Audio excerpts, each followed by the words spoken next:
Rekan-rekan, untuk pembicara kita yang kelima, rasanya isi udah nggak asing lagi ya buat rekan-rekan. Sudah banyak mengisi webinar-webinar di UKM. Nah, tentu saja dengan materinya terkait dengan funneling dan flywheel-nya. Rekan-rekan, kita sambut bersama Mas Ipul. Silakan Mas Ipul.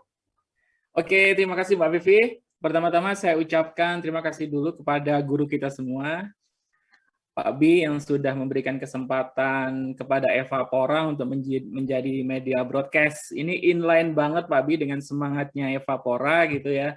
Bagaimana kita bisa berkontribusi mengakselerasi pertumbuhan UKM di masa pandemi. Dan semoga insight yang disampaikan guru-guru kita pada siang hari ini, mulai pagi tadi sampai sore nanti, benar-benar menginspirasi UKM. Sugeng tanggap warso Pak Bi, selamat ulang tahun, semoga terus menginspirasi Indonesia.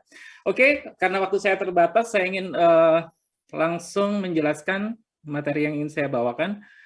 Kalau tadi Pak Kris berbicara tentang konsep bagaimana proaktif konsumen, proaktif consumer, kemudian digabungkan dengan konsep narrowcasting.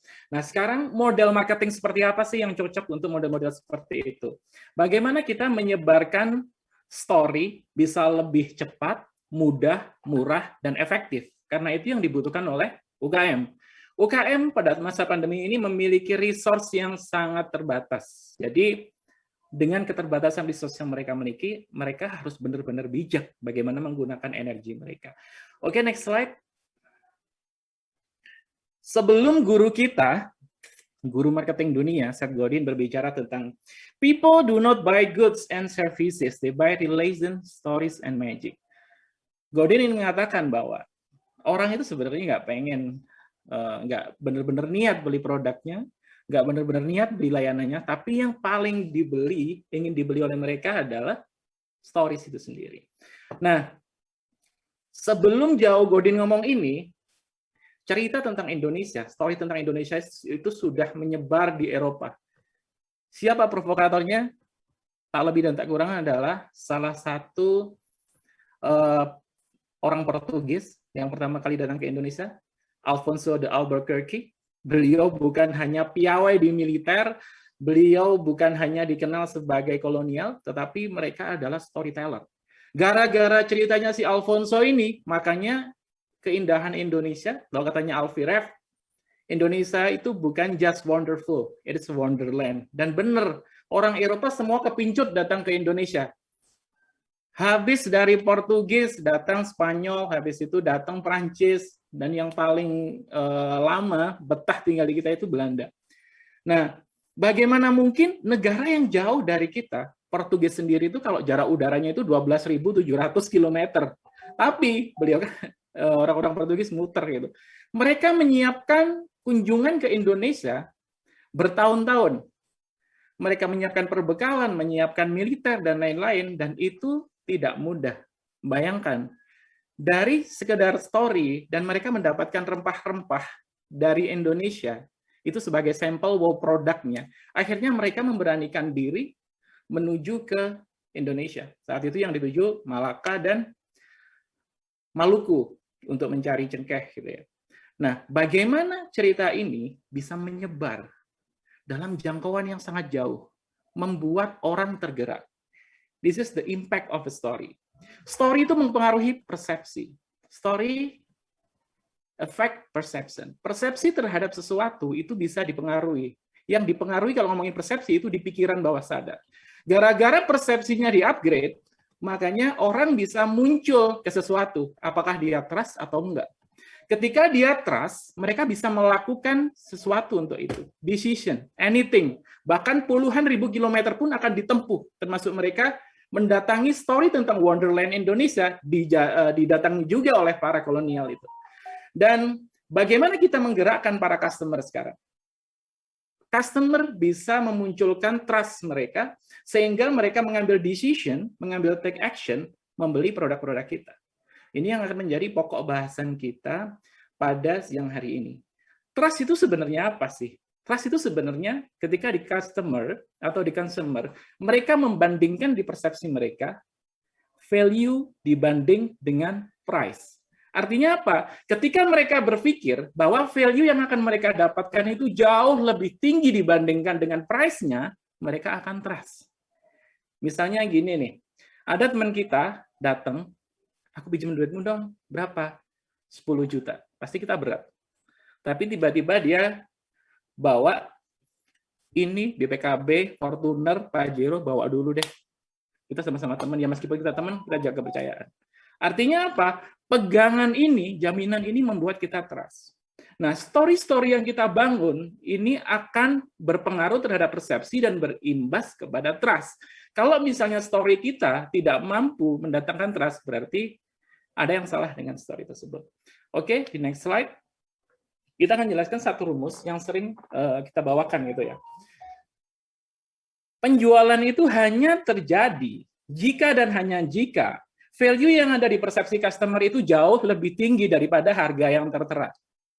Kalau misalnya kita ngomongin harga kopi gitu ya, harga kopi di warung-warung kita bandrol 10.000 misalnya dengan merek tertentu kopi sasetan, pasti orang-orang di sana akan bilang mahal banget. Tetapi kalau misalnya kita ngomongin kopi-kopi di Starbucks harga 50.000 ke atas satu cup, mereka akan bilang wajar harga segitu. Bagaimana itu bisa berbeda? Karena persepsi mereka berbeda. Persepsi ini dipengaruhi oleh apa aja? Kalau ngomongin persepsi, berarti dia pengaruhi oleh faktor fungsional dan juga faktor emosional. Itu ada di elemen V. Nah, fungsi elemen C ini yang akan kita fokuskan. C ini adalah metode-metode yang kita gunakan untuk menyampaikan value yang dimiliki oleh sebuah produk kepada market. Karena jangan sampai yang memiliki persepsi bahwa produk kita bagus itu cuma kita aja, si product owner, si brand owner, tapi market nggak memiliki itu. Berarti apa? Communication fail. Kemudian si Peter Drucker pernah ngomong juga kayak gini. Business has only two main function, katanya Peter Drucker. Bisnis itu cuma punya dua fungsi pokok. Yang pertama adalah value creation, bagaimana kita memberikan value terhadap masalah yang ada di market. Yang kedua adalah value communication, kita bilangnya marketing. Marketing itu adalah seni bagaimana mengkomunikasikan value yang ada di kita, perceived value-nya, agar bisa nyampe ke market. Nah, pertanyaannya, siapa yang akan kita berikan tanggung jawab untuk menyampaikan tugas itu? Next slide. Ini ada survei yang dilakukan oleh HubSpot International. Dia mencoba mengidentifikasi indeks kepercayaan terhadap semua profesi yang ada di seluruh dunia. Kita lihat di sini, ada profesi dokter, pemadam kebakaran, guru, kemudian dokter gigi, itu adalah profesi-profesi yang masih dipercaya oleh orang di seluruh dunia. Coba kita lihat. Di paling bawah, 5 terbawah, kita melihat di sana, salesperson, marketer, stockbroker, itu adalah profesi-profesi yang tidak dipercaya oleh market, tidak dipercaya oleh people. Artinya apa? Jika kita menitipkan story-story tersebut kepada salesperson dan marketer, hanya kepada mereka, itu akan berat membuat pesan-pesan marketing kita nyampe ke market. Kenapa? Setiap mereka ngomong, udah di-reject duluan. Bahkan di satu data yang lain, indeks pemasangan ads blocker artinya itu adalah software untuk memblok ads, itu meningkat luar biasa. Dan salah satu negara penginstal ads blocker tertinggi itu adalah Indonesia. Artinya apa? Orang sudah nggak nyaman diiklanin secara terus-menerus. Terus, jika orang sales dan orang marketer tidak bisa meneruskan pesan-pesan kita, tidak bisa meneruskan story kita, siapa yang bisa kita titipi? Yang bisa kita titipi, ya tentu saja si customer itu sendiri. Valid yang disampaikan oleh Pak Kris di sesi sebelumnya tentang proactive customer dan narrowcaster, customer adalah narrowcaster, itu sama sekali benar-benar menjelaskan kepada kita bahwa orang yang dipercaya oleh customer sebagai rujukan untuk membeli sebuah produk itu adalah customer yang lain. Diperkuat juga oleh surveinya Nielsen, sumber trust tertinggi untuk melakukan keputusan pembelian itu adalah recommendation from people I know. Rekomendasi dari orang yang kita kenal. Nah, word of mouth itu juga sebagai salah satu bentuknya. Next slide. Ini adalah beberapa model channel marketing yang biasa kita sebut sebagai trifecta marketing. Trifecta marketing itu bisa online, bisa digital. Tapi kurang lebih gambarannya seperti ini. Trifecta marketing itu ada 3. Secara garis besar dia ada 3. Yang pertama adalah paid media. Paid media ini karakternya adalah audiensnya sudah ada di sana, orangnya sudah ada di sana, kita tinggal membayar ke media tersebut, tergantung budget yang kita miliki, berapa yang mau kita jangkau. Misal nih, kita punya duit 100 juta. Oke, aku pengen menjangkau 10.000 orang yang ada di Facebook, yang ada di IG, yang ada di Google. Nah, itu berarti kita menggunakan paid media. Yang kedua adalah on media. On media itu adalah media digital ataupun offline, di mana kita sendiri yang memiliki kontrol atas media tersebut. Artinya apa? Kita mau posting sehari 10 kali, 100 kali, 1000 kali jika mampu, itu terserah. Cuman permasalahannya audiensnya tidak ada. Ya tergantung. Kalau misalnya kita bisa merawat audiens dengan baik, maka audiensnya bisa bertumbuh. Tetapi kalau kita nggak bisa merawat audiens, ya zong, tetap aja. Yang ketiga adalah earn media. Earn media ini adalah fungsi-fungsi narrowcasting yang benar-benar diharapkan bisa works di masa pandemi ini. Contohnya apa? Contohnya adalah testimoni, review, 5 stars, kalau misalnya ada yang kasih rating bintang 5 gitu, itu memiliki dampak yang luar biasa. Earn media itu bukan milik kita tidak membayarnya, tetapi ini memiliki keputusan yang luar biasa, memiliki dampak yang luar biasa kepada keputusan pembelian customer. Nah, strategi marketing yang powerful adalah strategi yang mengakomodasi bagaimana terciptanya dari earn media ini. Memang yang bisa kontrol itu adalah on media dan paid media. Tetapi sebisa mungkin apa yang kita lakukan itu harus bisa men-trigger earn media.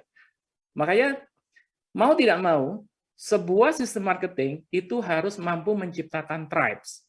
Tribes itu bukan hanya diciptakan oleh produknya, tetapi konten-konten untuk memasarkan produk itu juga harus menciptakan tribes dan evangelist.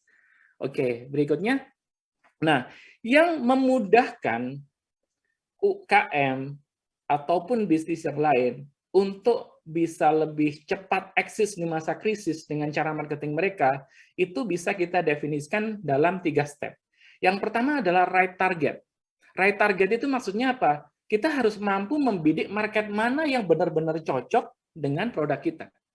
Dan kedua, kita harus bisa menentukan metode yang pas. Metode yang pas itu maksudnya gini, kalau misalnya kita hanya fokus kepada paid media sepanjang waktu, di mana kita mengejar customer, bukan kita yang didatangi customer, itu akan menguras energi kita. Energi itu cost atau marketing expense. Kalau kita tidak bijak menggunakan ini, maka kita bisa boncos atau tekor. Return on marketing investment-nya itu bisa rendah banget. Nah, itu yang harus kita hindari. Yang ketiga adalah right time. Right time itu artinya apa? Kita mencari konteks yang tepat.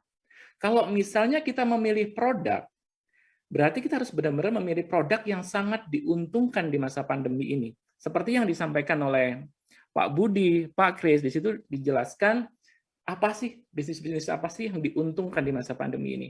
Oke, next slide. Nah, ini strateginya. Strateginya adalah bukan hanya fokus di funnel, tetapi kita libatkan menjadi funnel plus plus. Funnel plus plus itu artinya apa? Kita bukan hanya memfokuskan bagaimana merubah strangers atau orang yang sama sekali nggak kenal produk kita menjadi visitors, menjadi traffic, kemudian menjadi prospek dengan memiliki komitmen. Dia subscribe ke channel kita, dia follow kita, itu berarti dia menjadi leads. Kita harus mendrive kita, selain menjadi customer, juga harus menjadi promoters. Promoters itu adalah orang yang aktif menyebarkan story tentang produk kita. Nah, ini yang menjadi fokus dari inbound marketing flywheel adalah bagaimana membuat customers menjadi promoters. Karena tadi fokus kita adalah bagaimana membuat customers menyebarkan story. Story yang paling trusted adalah story yang disebarkan oleh customers. Oke, di next slide kita akan dapatkan gambaran nih. Kalau kita selalu mendatangkan traffic baru untuk mendatangkan customer baru, itu akan membuang budget marketing kita. Makanya kita harus memiliki sebuah sistem, sebuah model yang mampu membuat customer yang ada di kita bisa mendatangkan customer baru untuk kita. Bahkan orang yang belum beli pun masih pada proses engage, dia masih baru datang, kemudian menikmati konten-konten kita, menikmati campaign-campaign kita, dan mereka suka. Akhirnya mereka tergerak untuk mempromosikan dan merekomendasikan produk kita kepada strangers baru. Akhirnya mereka ikut masuk ke kita. Nah, itu artinya kita sudah melibatkan customer untuk mendatangkan customer baru untuk bisnis kita.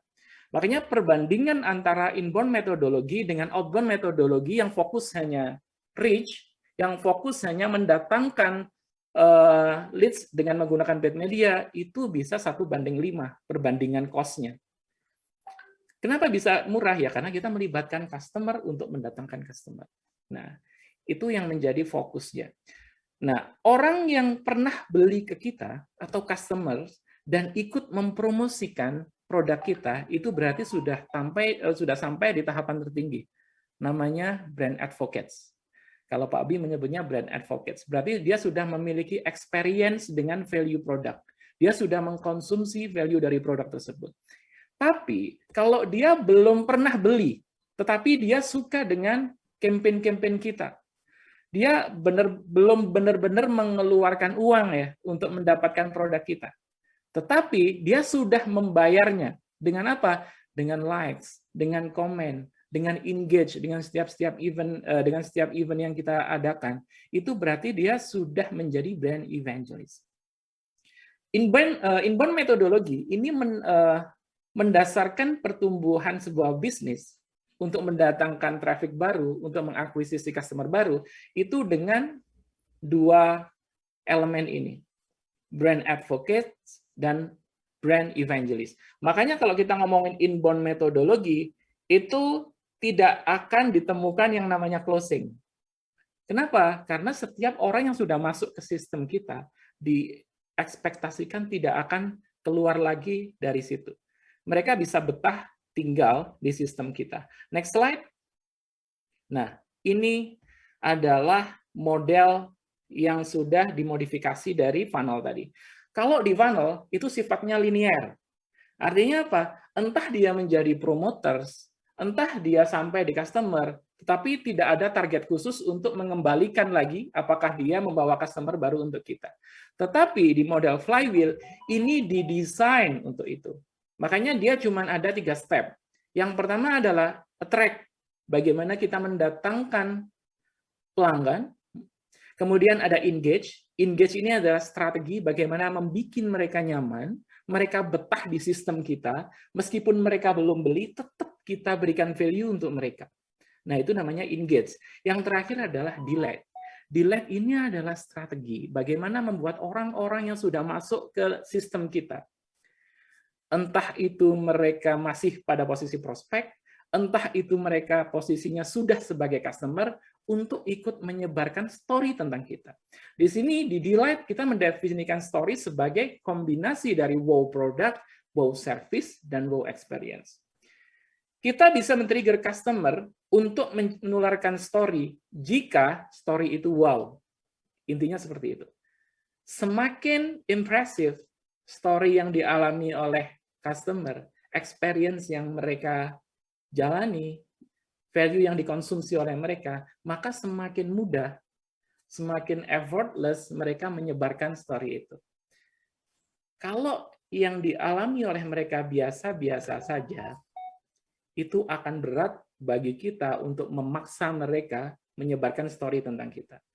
Makanya muncul gimmick lah, ikoi-ikoyan lah, itu apa? Itu stimulus. Itu stimulus untuk membantu mendrive customer untuk ikut menyebarkan story kita. Jadi model-model pro-consumer atau proactive consumer and narrowcaster itu diakomodir dengan model flywheel ini. Model flywheel ini adalah model yang paling relevan digunakan oleh UMKM ataupun bisnis skala besar di masa pandemi. Kenapa? Karena mereka bisa memulai dengan database yang mereka miliki, dengan customer yang mereka miliki. Kecuali kalau itu memang baru, bisnis sama sekali baru, belum mempunyai customer, maka mereka membutuhkan sedikit effort untuk attract dengan paid media tadi. Nah, di model flywheel ini kita memfokuskan di bagaimana mendelight leads dan mendelight customer. Termasuk apa yang dilakukan oleh Evapora ataupun apa yang dicontohkan oleh Pak B dengan mendelight semua orang yang follow beliau dengan postingan-postingan beliau yang valuable. Itu adalah bagaimana cara flywheel bekerja. Semoga apa yang saya sampaikan di siang hari ini memberikan manfaat. Saya kembalikan lagi ke moderator. Terima kasih. Oke, terima kasih Mas Ipul dengan sharing funneling dan flywheel marketingnya.